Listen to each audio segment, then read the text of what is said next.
This meeting is being recorded. Hello, making funny faces this morning. Good morning and welcome to Unity of Merced. It's so good to see you this morning on this 23rd day of May. I am Reverend Twyla Reece and I'm coming to you from 305 West 26th Street in Merced, California. So good to see you here in whatever format you're watching us. We are meeting in our courtyard at 305 West 26th Street. If you're local, please join us. I would love to see your beautiful faces, either masked or unmasked, whatever your status is, and to have you be here with us. You can find us online at unitymerced.org. And there is a PayPal button there that you can donate to this self-supporting ministry if your heart is so fed and so led to do so. Love offerings are always welcome so that we can continue to shine the light out into the world.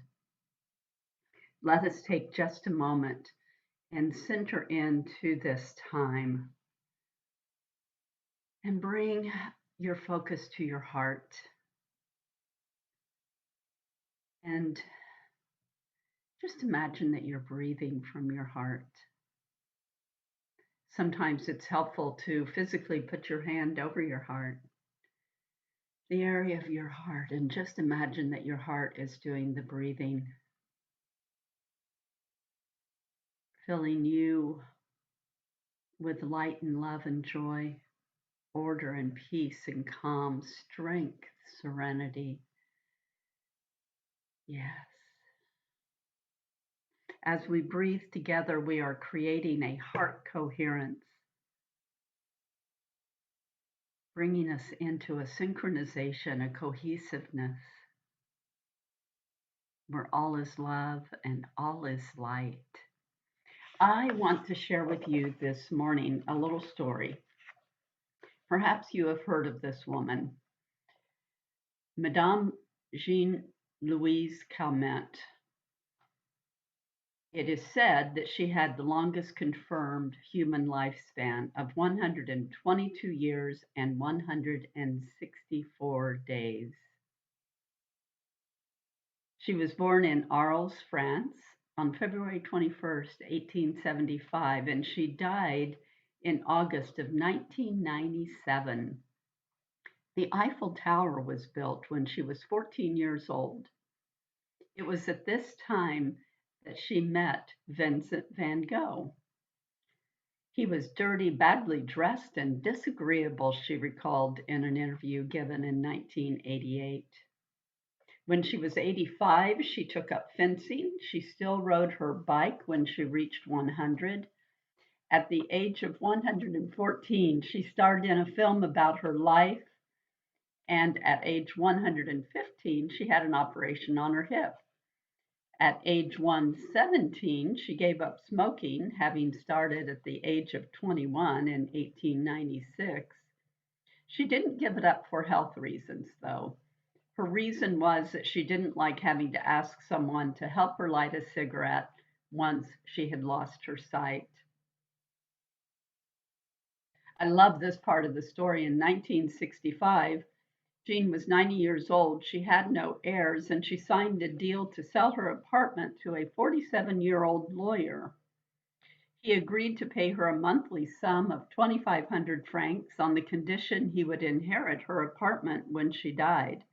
However, she outlived him. And his wife, because they had a contract, his wife had to continue to pay Jean the 2,500 francs. She remained with her sharp mental faculties. At age 120, she was asked, "What kind of future did she expect to have?"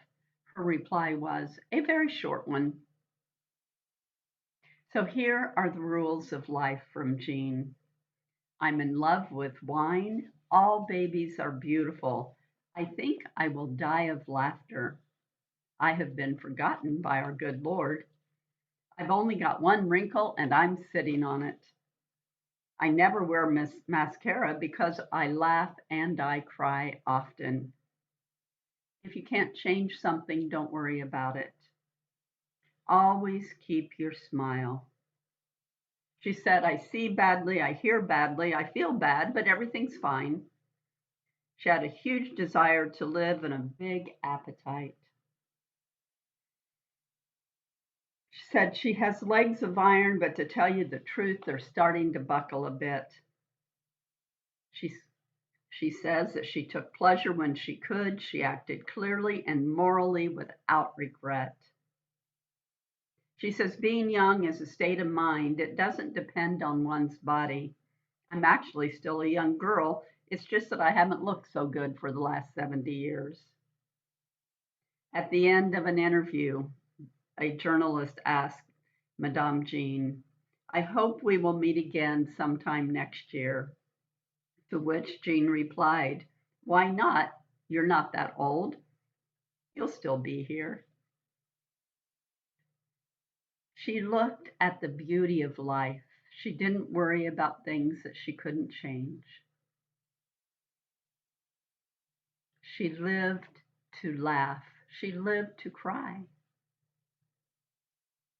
122 years. I don't know how many of us could or want to reach that kind of a milestone, but to live the quality of your life in the best possible way that you can. In Unity, co founder Myrtle Fillmore with her husband Charles, Myrtle was ill. She was very ill. She had tuberculosis called consumption back in the late 1800s. And when she came into the understanding, she heard a person who was giving a lecture say that you are a child of God, therefore you cannot inherit sickness. She heard those words and it changed her. It changed her at her very core. You are a child of God, therefore you do not inherit sickness. Because at our very core, at our very essence, we are perfectly whole and complete. And she went into prayer and meditation every day, and she forgave every single cell in her body. Every single cell in her body. She lived for many, many, many more years. The doctors had given up on her. She lived for another, I don't know, 30 years. I'm sorry, I should know that, but I didn't look it up to remind myself. But this was it was in the 1890s when she was told the doctors couldn't do anything more. But she found forgiveness of self. She found the understanding that she was part of God's universe in a way that was not just happenstance, but was very real and alive and connected. And from that, she forgave every cell in her body. We are told that she would go into her room. She had a chair for her and a chair for Jesus. And she sat there and sat in the silence and listened and felt and prayed and affirmed. So let us hear this affirmation. I renew my body as I bless every cell and structure in my body temple. I renew my body as I bless every cell and structure in my body temple. How beautiful. I kind of named this talk for this week as Start with Where You Are. Start with where you are on your spiritual journey of the evolution of consciousness and our understanding of truth principles. We want to always begin just where we are. one of my mentors used to say, whenever things get difficult, when you get confused, when you're going, I don't know what works and what doesn't work, she'd always say, just go back to basics. Go back to basics. Go back home. So last week we touched on overcoming. And who is an overcomer? An overcomer is one who recognizes that the truth of their being is one with God, and that with renewing their mind, body, and affairs, we change our thoughts and our feelings and our behaviors from mortal behavior to divine behavior. We take on a new consciousness of understanding. We're still walking around in these beautiful body temples on planet Earth, but we come to understand more and more. We overcome our egoic thinking into a connection with the divine thinking, right? So we become overcomers. And as we overcome those mortal ways of being, we begin to demonstrate. And we begin right where we are. Unity says that the great demonstration is the continuous proving of spiritual laws, a harmonious solving of all the problems of life. It is the understanding of perpetual growth, renewal, and reproduction of the life idea. Don't you just love that? The life idea. It is knowing that life is inexhaustible and indestructible.